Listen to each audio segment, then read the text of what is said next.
Morning everyone. তো এটা হলো তার পরের দিনকে মানে রাধা অষ্টমীর দিন। তো সেদিনকে ঘুম থেকে উঠে একটু দেরি হয়ে গেছিলো, কারণ আগের দিন অনেকটা রাত হয়ে গেছিলো শুতে। তো উঠে তো দেখলাম এদিকে বড় মাদের রান্নাবান্না শুরু হয়েও গেছিলো, কারণ ওরা অনেকক্ষণ আগেই এদিকে উঠে গেছিলো।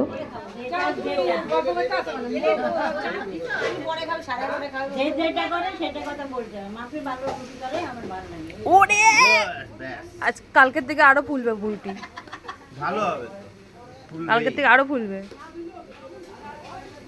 সকাল সকাল বড় মারা বাল্যভোগটা দিয়ে দিয়েছিল, আর তারই প্রসাদের এখন ডিস্ট্রিবিউশন চলছে। আর প্রসাদটা খেতে খুব ভালো হয়, আসলে ঠাকুরের প্রসাদ যেমনই ভাবেই করো খেতে তো ভালো হবেই।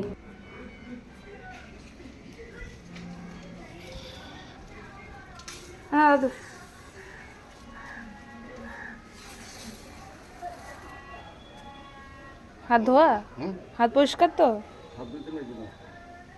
দাদুকে প্রসাদটা দিয়ে এসে আমি আমার প্রসাদটা নিয়ে ঘরে চলে এসেছিলাম, কারণ আমি মা বোন সবাই একসঙ্গে মিলে প্রসাদটা খেয়েছি। আর প্রসাদটা খেতে খুবই ভালো হয়েছিল। তার কিছুক্ষণ পরেই আবার 12টার নাগাদ আমাদের ভোগারতির কীর্তন শুরু হয়ে যায়। আমার সাথে সাথে তোমরাও এই কীর্তনটা উপভোগ করো।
গানের মধ্যে এমন কিছু থাকে যেটার জন্য মানে শুনে অটোমেটিক্যালি নিজে চোখ থেকে জল চলে আসে, মানে সেই শব্দগুলো বুঝতে পারলে। আর এখানে তো প্রত্যেকে খুব ইমোশনাল হয়ে যায় সেই সময়টা।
তারপর তো ভোগারতি কীর্তন শেষ হয়ে যাওয়ার পর সবাইকে প্রসাদও খাওয়ানো হয়। আর এখানে তো মেনুতে অনেক কিছু থাকে, পুষ্পান্ন, অন্ন, ডাল, কচুর শাক, লাউ ঘন্ট, কচু আলুর রসা, আতম্বরি, পায়েস, তো অনেক কিছু থাকে মেনুতে।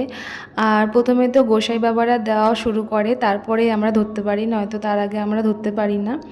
তো এটা ওনাদের নিয়মের মধ্যেই আছে। আর তারপর তো আমাদেরকে রেলের গতিতে ছুটতে লাগে প্রসাদ দেওয়ার জন্যে। আর খুব ভালো লাগে, কারণ সবাইকে সেমা খাওয়াতে পারি, নিজে হাতে পরিবেশন করতে পারি, এটাও খুবই ভালো লাগে আমার করতে, তাই আমি মন থেকেও করি।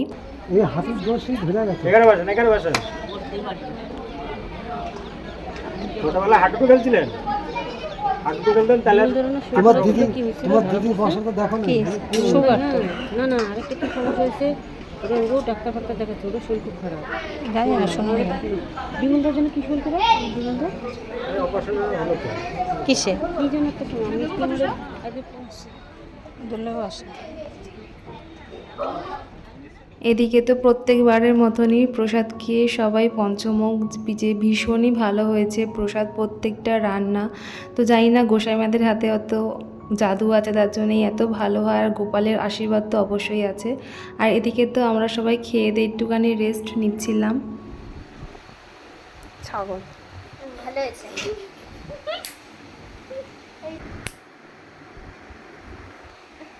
খোলে না কেন তোর চোখের পাপড়ি?